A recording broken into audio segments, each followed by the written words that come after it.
요한복음 8장 12절로 20절, 우리 다 같이 한 목소리로 합독하겠습니다. 예수께서 또 말씀하여 이르시되 나는 세상의 빛이니 나를 따르는 자는 어두움에 다니지 아니하고 생명의 빛을 얻으리라. 바리새인들이 이르되 내가 너를 위하여 증언하니 내 증언은 참되지 아니하로다.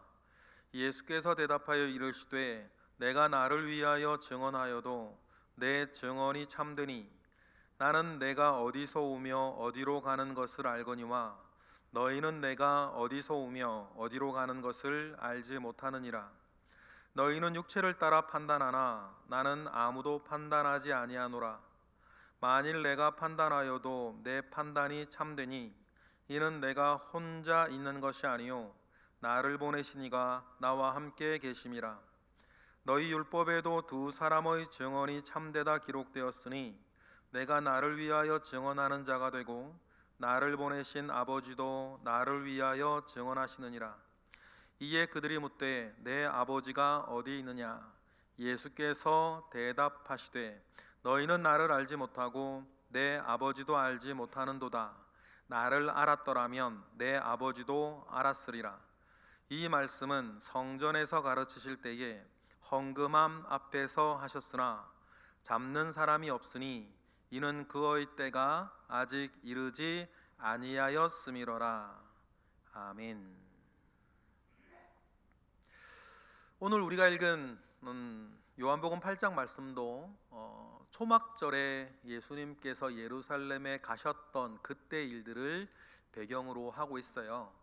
초막절 마지막 행사는 끝났죠. 마지막 날 매일 하던 일, 실로암 연못가에서 황금 우물에 물을 담아서 수문을 통해 들어와서 제사장들과 모인 사람들이 꽃다발을 흔들 때 제단을 이르게 돌면서 제단 앞에 있는 제사장이 한 손에는 포도주를 담는 금쟁반, 금수반, 그리고 다른 한 손에는 실로암에서 길어온 물을 담는 수반, 그 두 개를 가지고 이렇게 제단에 붓는 것으로, 그럼 제단에서 흥건하게 물이 적셔져서 흘러오겠죠.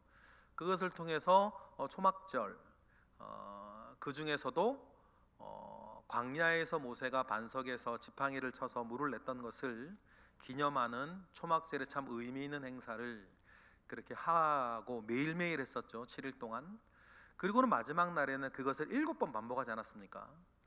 근데 이제 그날 마지막 날 주님께서 말씀하셨죠. 누구든지 목마르거든 내게로 와서 마셔라. 그 말씀을 시적절하게 주님 그때 말씀을 하셨어요. 그리고 그것이 어떤 행사냐면 초막절 마지막 날 행사죠. 그 초막절 마지막 날 그 행사 뒤이어 주님께서 오늘 우리에게 해주신 말씀, 나는 세상의 빛이다. 이 말씀도 굉장히 시사성 있는 말씀, 당대로는 다시 말씀드리면 초막절 의식과 굉장히 관련 있는 말씀이에요.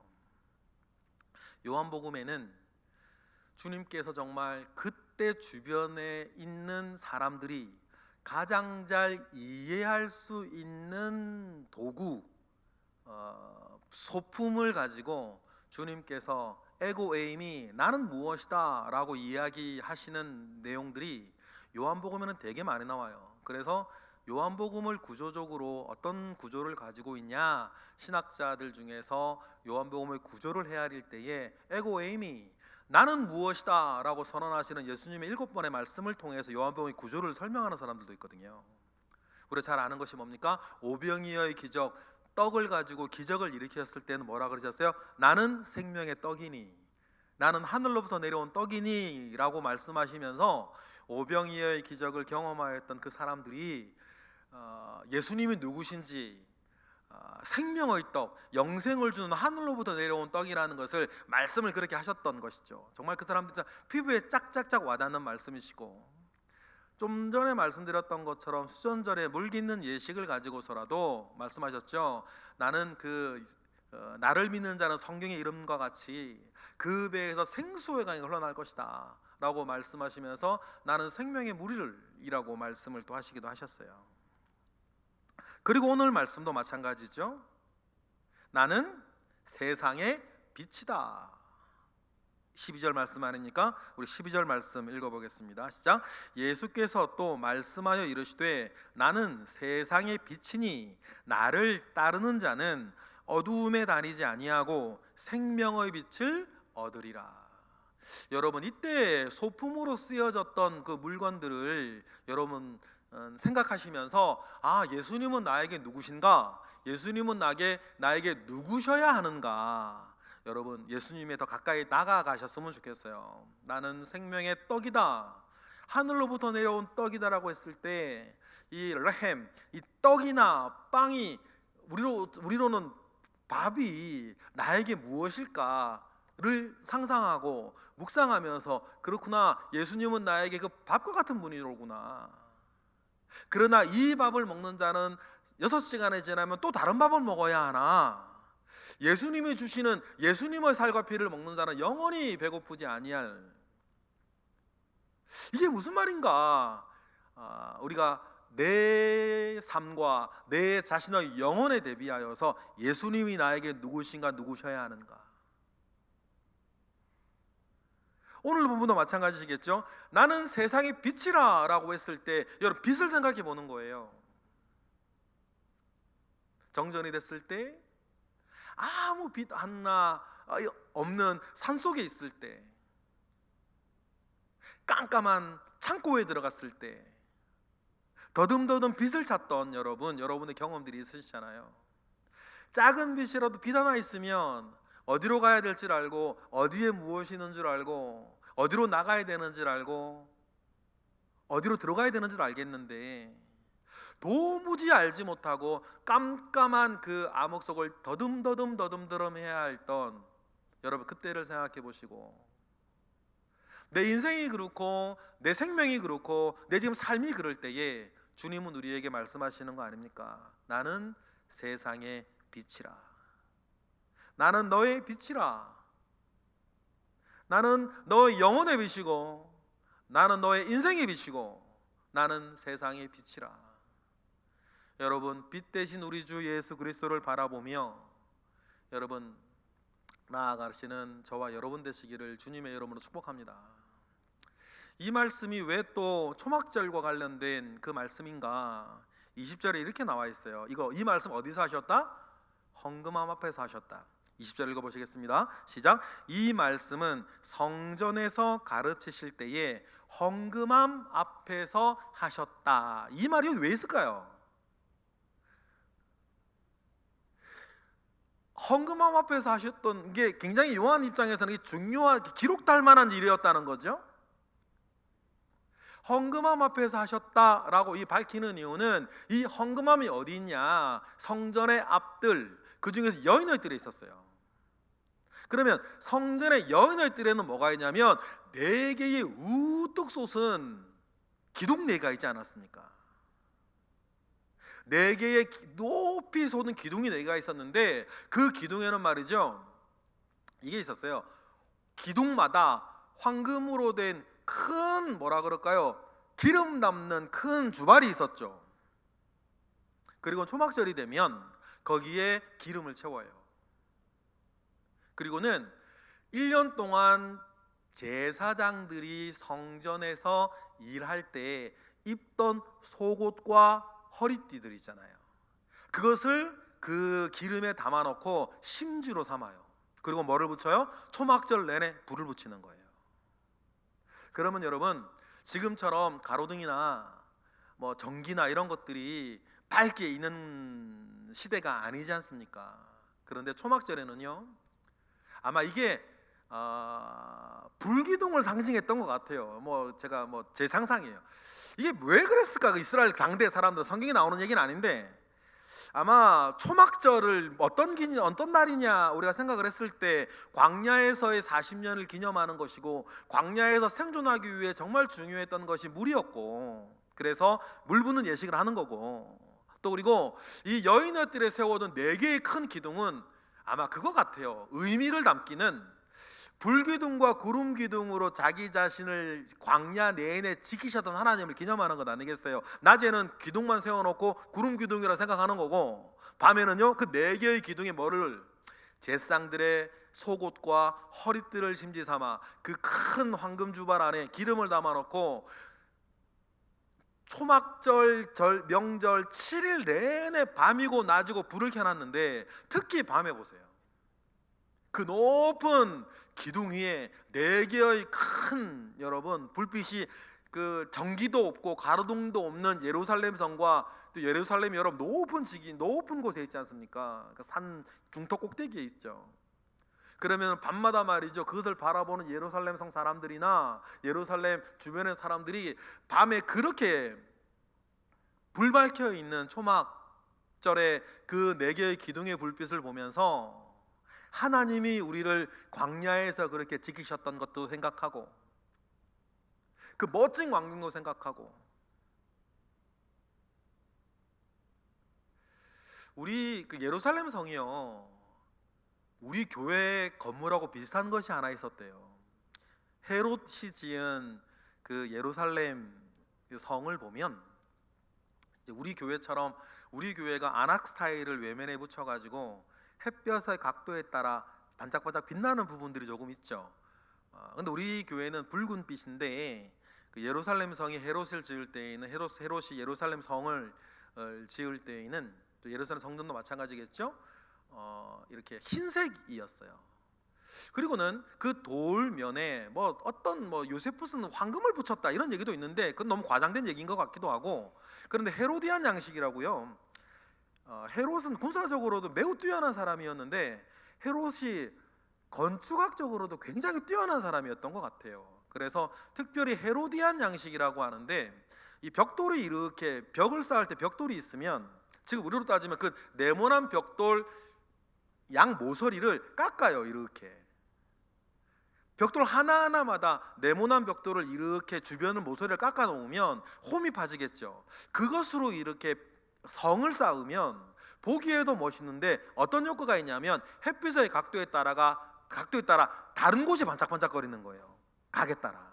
그래서 예루살렘 성이 말이죠, 바깥에서 이렇게 쳐다보면 햇빛의 각도에 따라 막 빛이 반짝반짝 빛나는 어떤 그런 굉장히 멋있는 성이어서, 로마 제국 내에서도 예루살렘 성과 성전은 굉장히 아름답기로 유명했대요. 또 헤롯 대왕이 로마에서 최고 부자 3명을 꼽으라 그러면 첫 번째가 로마 황제일 거고, 두세 번째에 헤롯 대왕이 들어갈 정도로 굉장한 부자였기 때문에 그렇게 웅장하게 예루살렘 성이나 성전을 건축을 해 나와서 로마 황제나 아니면 로마의 유명한 사람들이 한 번은 가서 보고 싶어하는.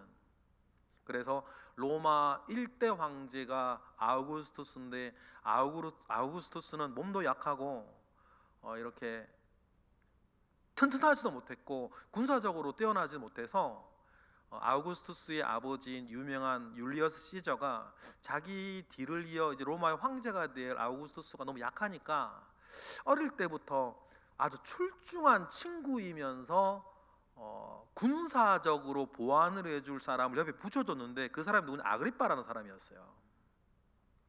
그런데 아그리빠가 중동 일대를 이렇게 정복을 하고 나서 며칠을 돌아서 예루살렘에 와서 예루살렘에서 하나님께 경배를 해요.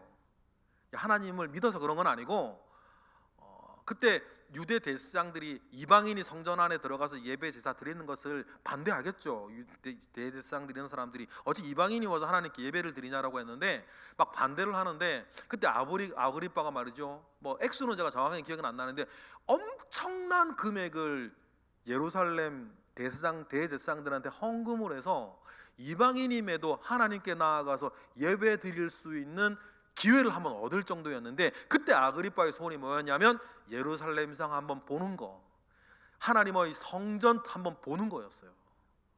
그러니 그런 대단한 사람이 한번 보고 싶을 정도의 종교적인 아우라나 건축학적으로도 멋져서 누구라도 한번 보고 싶은, 지금처럼 고속도로가 있는 것도 아니고 비행기가 있는 것도 아니고 배도 뭐 그런 것도 아니고 한번 진짜 크게 마음먹어야 가는 곳인데, 그렇게 보아할 정도로 정말 멋진 곳이었죠. 그런데 여러분, 그곳에 초막절이면 높다란 기둥 위에 등대 4개를 달아놓고, 크게 달아놓고 빛을 비췄으면 여러분, 예루살렘 성이나 주변 사람들이 그 불빛을 보면서 얼마나 좋았겠어요. 얼마나 멋있고. 그런데 그 기둥이 있었던 곳이 여인의 뜰이었는데, 성전 앞뜰에 그 여인의 뜰에 있었던 중요한 물품 하나가 헌금함이었어요. 그러니 20절에 사도 요한이 이 말씀은 어디에서 성경을 가르치실 때, 성전에서 가르치실 때에 헌금함에서 했다라고 하는 말은, 이 헌금함이 있었던 그곳에 큰 촛대를, 큰 등대를 말하면서 요한은 기억하는 거죠. 초막절 그 앞에서 하신 것이다. 그러니 예수님께서 말이죠, 지난 7일 초막절 명절에 그렇게 사람들의 시선을 받고 사람들이 감탄하고 오병이어의 기적과 똑같아요. 오병이어의 기적 끝난 뒤에 주님께서 나는 생명의 떡이요 말씀하신 것처럼, 초막절이 끝난 뒤에 나는 뭐요? 세상의 빛이라. 어두움을 밝히고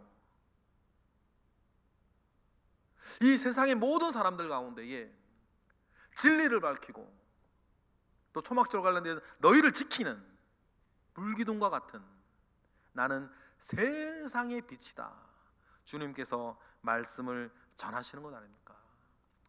이런 걸 놓고 보면 참 주님 열심히 사역하셨구나, 정말 최선을 다해 사역하셨구나.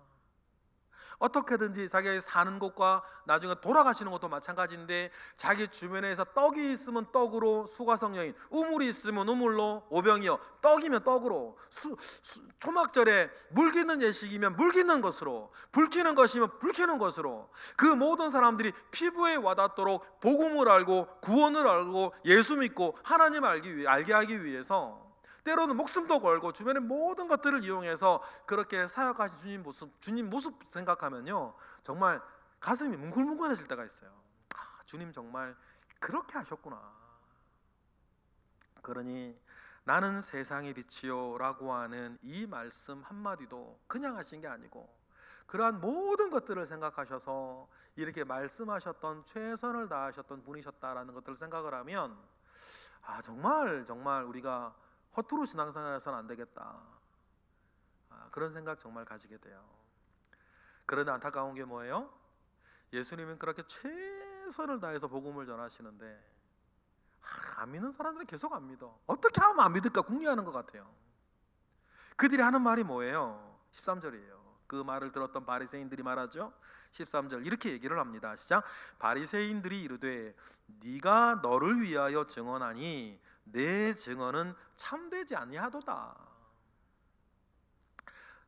너가 너 스스로를 그렇게 빛이라고 얘기하고, 아마 바리새인들이 나는 세상의 빛이다 라고 하는 것을 초막절 명절 끝나고 다음날 하신 이 말씀을 미루어서 상황을 봤을 때, 아마 바리새인들은 그 나는 세상의 빛이다 라고 하는 말이 무슨 뜻인지 머리로는 더 잘 깨달았던 것 같아요.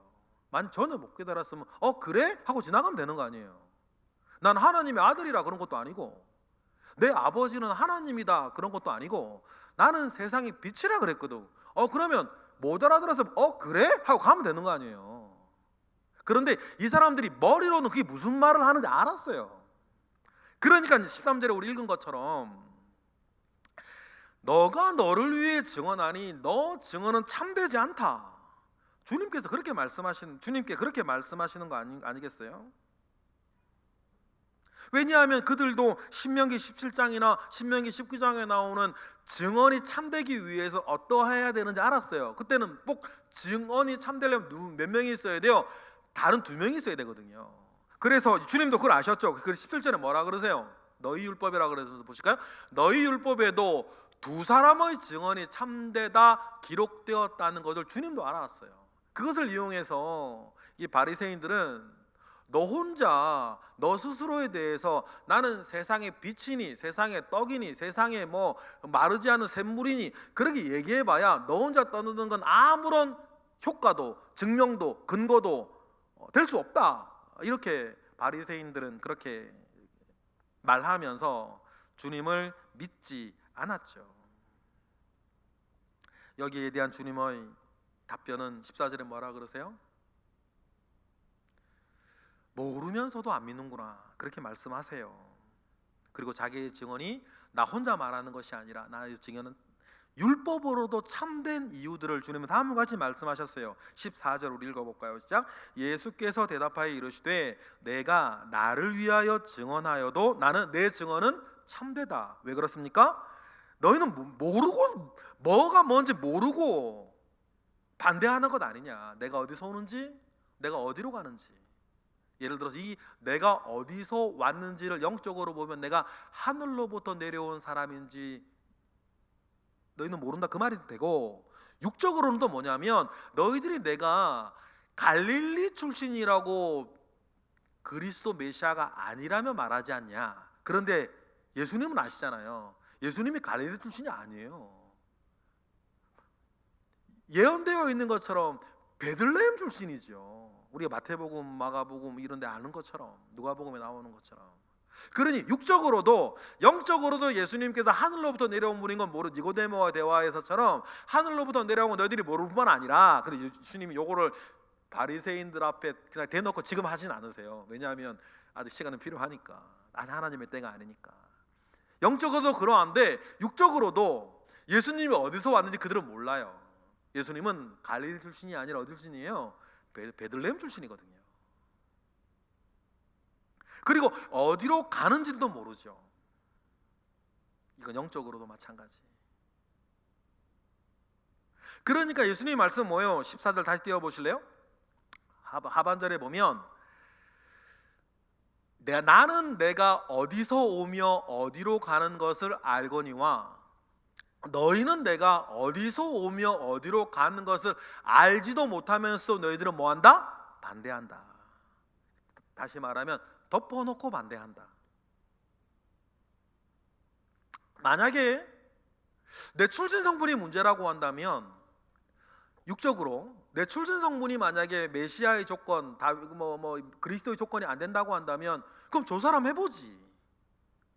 그러면 예수님이 베들레헴 출신인 걸 알 거 아니에요. 아버지 요셉과 어머니 마리아가 이쪽으로나 저쪽으로나 다윗의 후손인 것을 알게 될 텐데, 그런 조사는 하지 않고 일단 듣기 싫으면 덮어놓고 반대하는 거예요. 너희는 모르면서 반대하지 않냐.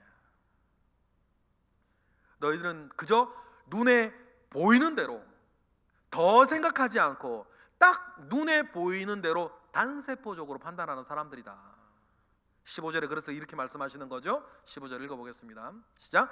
너희는 육체를 따라 판단하나 나는 아무도 판단하지 아니하노라. 아무도 판단하지 아니하는 이유가 뭘까요? 주님은 다 아시기 때문이에요. 얼마나 너희들이 약한지도 알고, 얼마나 너희들이 악한 줄도 알고, 너희들이 왜 나를 덮어놓고 반대하는지도 알고. 그러니 주님은 애써 누구를 뭐하지도 않아요. 판단하지도 않는다. 구원론적으로 말하면 이 말은 내가 너희를 판단하는 것이 아니라 너희의 말이 너희를 나중에 판단할 것이다.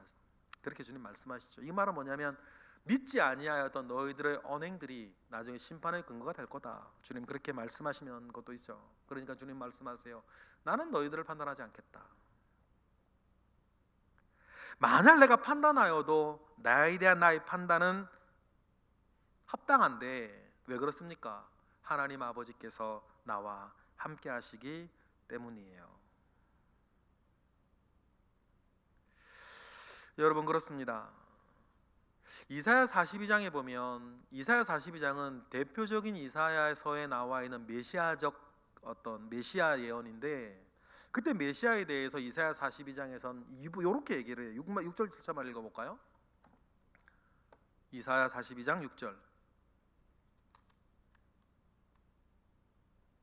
다 같이 시작. 나 여호와가 의로 너를 불렀은즉 내가 내 손을 잡아 너를 보호하며 너를 세워 백성의 언약과 멋이 이방의 빛이 되게 할 것이다. 7절 내가 눈먼 자들의 눈을 밝히며 갇힌 자를 감옥에서 이끌어내며 흑암에 앉은 자를 어디에서? 감방에서 나오게 할 것이다. 이것이 뭐였냐면 이사야사가 예언하는 예수님의 생애였어요. 앞뒤로 쭉 나오는데 오늘 초막절 나는 세상의 빛이다 라고 하는 이 말씀에 관련된 부분만 끌어온 거예요. 그래 보십시다. 너희들은 알지도 못하면서 덮어놓고 비판한다. 그러나 이사야는 메시아가 이 땅에 왔을 때 그는 이 세상의 빛이라 눈먼 자들의 눈을 밝혀주고, 기적도 그렇게 해서 그렇게 일어나는 것이고, 또 초막절 너희들이 이 깜깜한 밤하늘에 예루살렘의 4개의 등대에 불을 비춰놓고 그 밤하늘을 비쳤던 것처럼 나는 흑암에 앉은 자들을, 암흑에 앉아있는 자들을 그 감옥에서 끌어내는, 죄와 사망의 권세에서 끌어내는 생명의 빛이 될 것이라고 하는 것을 이사야는 그렇게 얘기를 했는데, 그래서 나는 나 자신을 최대한 소개하고 너희들이 믿게 하려고 나는 세상의 빛이라고 말하고 있는데 너희들은 덮어놓고 믿지 않으려고 하는 것이다. 주님 그렇게 말씀하시죠. 여러분, 우리 주변에도 그런 분들 아쉽지만 있어요. 안 믿기로 정해놓고 안 믿는 사람들이 있죠. 그래서 얘가 통하질 않아요. 어떻게 할까요? 하나님께서 어떻게 하실까요? 하나님께서 다른 은혜, 그 은혜 안에는 환난과 고통도 포함되어져 있는 다른 은혜를 주셔서 안 믿기로 작정되어져 있는 그의 견고한 진을 주님께 좀 깨워 놓으시고 흔들어 주셔야, 구원은 우리가 시키는 게 아니니까 우리가 전하는 복음과 우리가 다니는 보여주는 신앙생활이 그들 가운데에 소망으로 여러분 느껴지지 않겠습니까? 그런데 주님께서는 그 사람들 가운데에서 또 포기하지 않고 얘기하시죠. 내 판단이 참된 이유는 뭐다? 아버지가 나와 함께하기 때문이다. 16절 그렇게 해서 말씀하십니다. 16절 읽어볼까요? 시작. 만일 내가 판단하여도 내 판단이 참되니 이는 내가 혼자 있는 것이 아니요 나를 보내신 이가 나와 함께 계시기 때문이다. 그러니까 주님 말씀하세요. 너희들이 믿거나 안 믿거나 나를 보내신 나의 아버지가 나와 함께 하셔서 친히 나를 또 그분이 뭐 하신다? 나를 증거하고 계신다. 이것이 그냥 예수님 하는 말이 아닌 것은, 주님이 예를 들어 이런 거죠. 안식일 날 베데스다 연못가에서 38년 된 병자를 고치셨습니다. 주님께서도 의료 행위를 하신 건 아니었어요. 네 자리 들고 가라 그랬거든요. 그런데 유대인들은 이렇게 말을 했어요. 왜 안식일에 그런 일을 하냐? 근데 주님이 뭐라 그러셨어요? 내 아버지가 일하시니 나도 일한다 그랬거든요.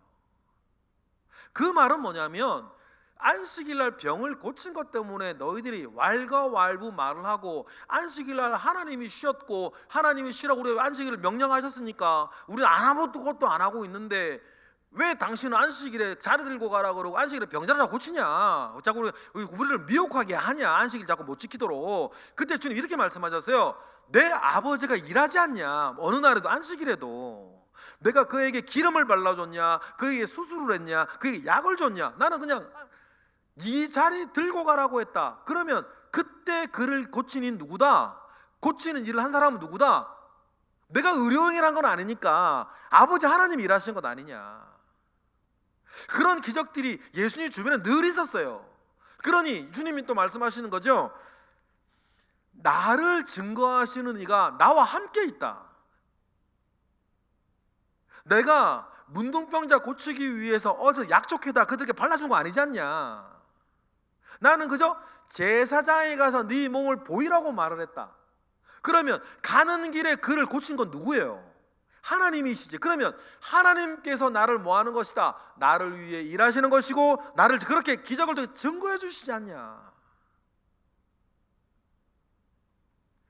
이 주님의 말씀을 여러분, 이게 이렇게 말씀을 하시단 말이에요. 안 믿는 사람들은 안 믿네. 끝까지 안 믿네. 그래 18절에 주님 뭐라고 말씀하세요? 내가 나만 나를 세상 빛이다 말아 증언하는 것이 아니고, 오늘 보면 18절, 내가 나를 위하여 증언하는 자가 되고, 또 뭐요? 나를 보내신 아버지도 나를 위해서 증언하고 계신다. 이 말씀 무슨 말인지 이해가 되시죠? 주님은 그렇게 말씀을 하고 계셨어요. 그러니 여러분, 그들이 묻지 않습니까? 아버지 얘기하니까 네 아버지가 대체 누군데? 네 아버지가 어떤 건 어딨냐? 너를 위해 증언한다는 아버지가 어딨냐? 그렇게 뭐라 그럴까요? 동문서답일까요? 우문현답일까요? 현문오답일까요? 전 잘 모르겠어요. 몰라서 이렇게 얘기를 하는지, 못 알아들어서. 근데 예수님께서 무슨 얘기를 하시는지 이 바리새인 다 알아듣지만 이렇게 얘기하는 것 같아요.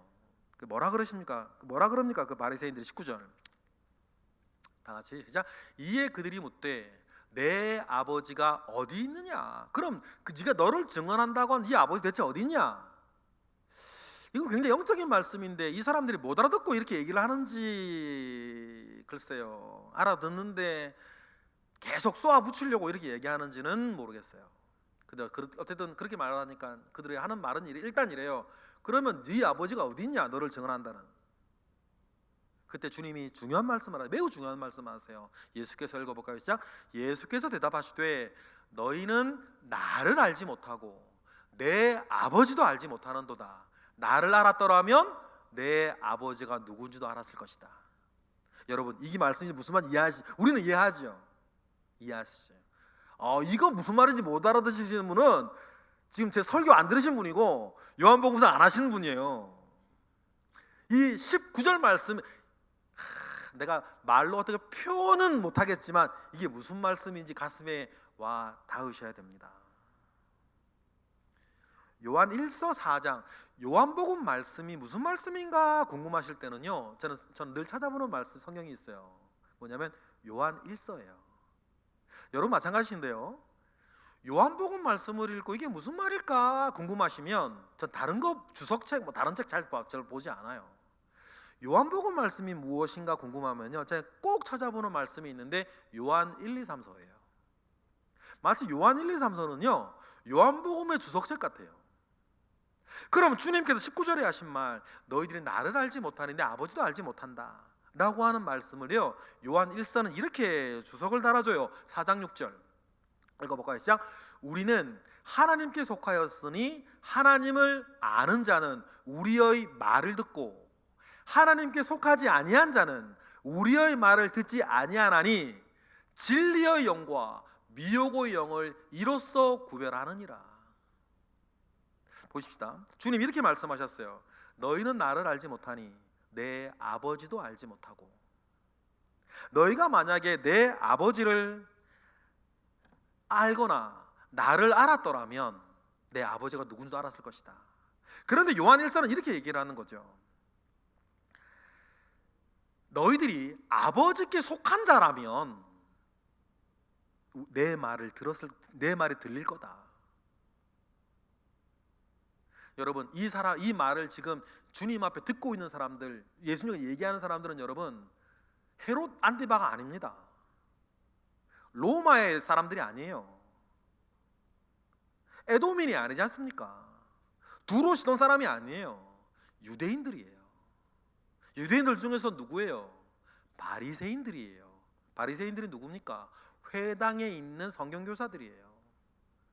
바리새인들은 육적으로는 참 훌륭한 사람들이에요. 예수님한테 외식하는 자로 욕을 많이 듣지만 바리새인들은 말이죠, 정말 하나님의 말씀을 가르치는 거에 자기 인생을 다 드린 사람들이에요. 예루살렘에서 성전에 고용된 바리새인들이 아니면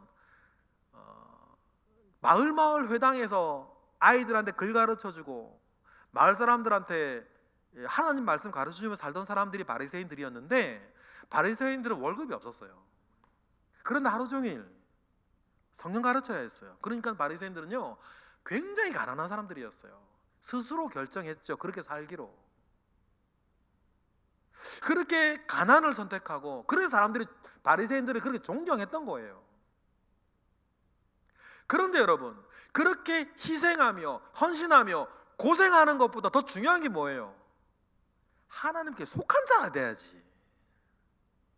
하나님께 속하지도 못하고, 그래서 하나님을 알지도 못하고 그렇게 희생하고 헌신하는 거예요. 여러분, 이게 정말 안타까운 거 아닙니까? 여러분, 우리 가끔 신천지 얘기가 간혹 해요. 신천지 얼마나 여러분 고생하시는 줄 아시죠? 신천지 가가지고 세상에 어떤 직업 가지지도 못하고, 이번 코로나 때도 전국 돌아다니면서 그거 다 하고, 대구에서 모인다 그러면 대구에서 모이고, 광주에서 모인다 그러면 광주에서 모이고, 이렇게 이런저런 알바 떼어가면서 말이에요. 직장을 가질 수가 없으니까 그렇게 고생하면서 희생하고 헌신하고 자기 인생 전당 잡혀 사는데, 중요한 건 뭐예요? 주님께 속한 자들이 아니네. 하나님께 속한 자들이 아니에요. 그래서 제가 속상하고 이만희가 미워 죽겠는 거예요. 동일하게 바리새인들 보십시다. 그렇게 고생하고 희생하고 헌신하고 충성하는데 뭐가 아니에요? 하나님께 속한 자들이 아니네. 하나님의 말씀을 가르치는데 하나님께 속한 자들이 아니에요. 그러니 아버지도 모르고 예수도 모르고 믿지도 못하고. 여러분, 제 높아심일까요? 우리의 교회 생활, 신앙 생활이 이 바리새인과 같지 않기를 축복합니다. 예배하고 헌금하고 헌신하고 봉사하는데 정작 자기는 하나님께 속한 자가 아니에요. 영에 속한 자가 아니고, 신앙생활 교회 생활도 육적으로 하고 영으로 시작했는데 육으로 끝나기도 하고, 열심히 했는데 말입니다, 그것이 예수의 터 위에 있는 것이 아니라 자기 공력 위에 있어가지고 불 가운데 다 날아간 재가 되고. 여러분, 정말 저와 여러분의 신앙생활이 정말 그런 신앙생활 돼서는 안 되지 않습니까? 열심히 하는 것보다 더 중요한 것은 소속의 문제고, 빨리 달려가는 것보다 더 중요한 건 방향의 문제라고. 그런 것처럼 이 바리새인들 보면 참 딱해요. 그러니 하나님께 속하지 못했으니 분별을 못하고 뭐가 뭔지 알지 못하는 사이에 자기 인생은 다 써버리고 고생은 고생대로 하고. 여러분, 믿음의 주 온전케 하시는 예수 그리스도를 온전히 바라보며 우리의 신앙생활은 바리새인의 것과 같이 되지 않기를 축복합니다. 실수 많고 탈도 많고 우리 어리석다고 가끔 우리가 비아냥거리긴 하지만, 그래도 베드로처럼 믿고 그래도 요한처럼 믿고, 때때로는 시험 들어서 여러분 알몸으로 도망간다 할지라도 그래도 주님의 제자처럼 믿고 온전하게 신앙생활 하시는 저와 여러분 되시기를 주님의 이름으로 축복합니다. 그래서 이 예수가 누구신지 알고 예수가 누구신지 믿고 예수께서 이렇게까지 애를 쓰시면서 복음을 가르치신 것, 그 생명의 문제, 영생의 문제에 대해서 우리가 해결된 사람으로서 여러분 사시기를 원해요. 요한일서 5장 11절에부터 이렇게 얘기를 합니다. 그래서 우리의 신앙에서 정말 이렇게 되는 건 아닙니까? 읽어보실까요? 시작. 또 증거는 이것이니 하나님이 우리에게 영생을 주신 것과 이 생명이 그의 아들에 있는 그것이니라. 12절. 아들이 있는 자에게는 생명이 있고 하나님의 아들이 없는 자에게는 생명이 없느니라. 13절. 내가 하나님의 아들의 이름을 믿는 너희에게 이것을 쓰는 것은 너희로 하여금 너희에게 뭐가 있음을, 영생이 있음을 알게 하려는 것이다. 그러니 여러분, 하나님을 알고 예수 그리스도를 알고 예수님께 속한 자가 되는 것이 중요해요. 그런데 주님이 바리새인들에게 말하죠. 딴 사람들이 아니에요. 성전에서 하나님을 섬긴다라고 하는 그 바리새인들, 너희들이 나를 알지 못하고, 오늘 보면 19절처럼 내 아버지도 알지 못하고, 너희들이 만약에 나를 알았더라면 내 아버지를 알았을 것인데, 주님이 안타깝게 그렇게 말씀하시는 것 아닙니까? 그러니 여러분, 베드로가 뭐라 그럽니까? 믿음의 결국은 뭐다? 베드로 전서 1장 9절 시작. 믿음의 결국은 곧 영혼의 구원을 받음이라. 근데 교회에서, 성전에서 일평생 가난을 스스로 선택해서 성 하나님에 대한 일과 하나님에 대한 말씀과 그 모든 걸 하지만 믿음을 가지지 못해서 영혼은 구원받지 못하는, 여러분, 이런 자들이 되어서는 안 되는 줄로 믿습니다. 제가 요한복음을 우리가 묵상하면서 또 말씀 전하면서 늘 드리는 말씀 중에 하나, 남욕하긴 쉬운데, 이렇게 잘못 믿는 사람 지적하긴 쉬운데, 과연 나는 지금 주님 앞에 어떻게 믿고 있냐? 내 믿음은 지금 주님 앞에서 어떠냐? 나는 지금 정말 주님을 제대로 바라보고 있냐? 제대로 믿고 있고, 믿음의 결국은 영혼의 구원이라 그랬고, 하나님께 속한 자는